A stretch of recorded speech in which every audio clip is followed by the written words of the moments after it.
Episode 17 की शुरुआत होती है जी फाइटर्स और अरिंसू के फेस ऑफ के साथ। गोकू पूछता है कि आखिर तुम हो कौन। अरिंसू बताने ही वाली होती है, अब अरिंसू साफ मना कर देती है कि माफ करना, मैं ऐसा नहीं कर सकती क्योंकि एक विश ऐसी है जो मुझे भी मांगनी है। तब सुप्रीम काय बोलते हैं कि मुझे पता था उसके बाद ना तो ये तुम्हारे किसी काम की रहेगी और ना ही मेरे। अब ये बात पिक्लो भी जानता था कि उसे उसकी बात माननी ही पड़ेगी, पर तभी गोकू हंसते हुए बोलता है कि ये आइडिया तो बहुत ज्यादा कमाल का है। और अरिंसू को तो अपने कानों पे यकीन नहीं होता, क्या उसने कुछ गलत सुना या फिर गोकू ने सच में कहा कि ये एक अच्छा आइडिया है। दरअसल अभी वो नहीं जानती कि था जिसका साइज अब बहुत ज्यादा बड़ा हो चुका है और उसकी ताकत का अंदाजा हम नहीं लगा सकते। और उसे देख के सभी आसपास के लोग बात करने लग जाते हैं कि क्या ये गोमा है। और ये सुन के गोकू गुस्से में पूछता है, क्या तुम ही हो वो गोमा। तब गोमा एक इवल स्माइल के साथ बोलता है, हाँ मैं ही हूँ, the supreme demon king Goma. तब अरिंसू को थोड़ा अजीब लगता है कि गोमा इतना अलग क्यों लग रहा है। और वो जब उसके फोरहेड को नोटिस करती फाइट कर सके, और ये करने के बाद वो पागलों की तरह हंसने लग जाता है। और ये वेजिटा से बिल्कुल भी सहन नहीं होता, तो वो जाते ही उसके साइड पे पंच करने वाला कर सके। वेजिटा कुछ नहीं कर सकता था बस पिटने के अलावा। पर तभी गोकू सबकी तरफ देखता है और बोलता है कि चलो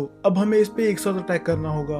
ये सुन के थोड़ा अजीब लग रहा है कि गोकू ने जिंदगी में कभी सुनूंगी, खासकर गोकू के मुंह से। तब गोकू ने सेंस कर लिया होगा कि आखिर थर्ड ईवल आई के पास। तभी बुल्मा अरिंसू के पास आते हुए बोलती है कि तुमने कहा था कि ये दोनों भी बहुत अच्छे फाइटर हैं, तो तुम उनकी मदद क्यों नहीं करती। अरिंसू थोड़ी देर बाद सोचती है और उसे पता था कि इसके अलावा और कोई रास्ता नहीं है, क्योंकि अगर और दूसरी तरफ नेवा भी तामागामी नंबर 1 को ऑर्डर दे देते हैं। ये सभी मिलके बहुत ही अच्छा टीम वर्क दिखाते हैं। माजिंडू गोमा के सारे हाथ पकड़ लेता है और अटैक करते हैं, पर गोमा की पावर के सामने ये वर्क नहीं करता। पर जैसे ही धुआं हटता है वो देखता है तामागामी नंबर 1 को, जो अपनी पूरी पावर से उस पर अटैक कर रहा था, और वो तामागामी के सारे अटैक ही डिफ्लेक्ट कर दे रहा था। अब गोमा जिरिन की तरह ही एक जगह पर खड़े हो जाता है और एक एक करके सभी अपने स्पेशल मूव्स का यूज करते हैं, पर किसी एक का अटैक भी गोमा को नहीं लगता। वो सारे अटैक ही बिना किसी प्रॉब्लम के रोक देता है, मानो वो सच में जिरिन ही है। इतना कुछ करने के बाद भी इनमें इतनी पावर नहीं थी कि ये गोमा की स्पीड को सरपास कर सके। अब इतने सारे अटैक के बाद वेजिटा की भी हालत खराब हो चुकी थी। वो बोलता है कि मुझे वो बग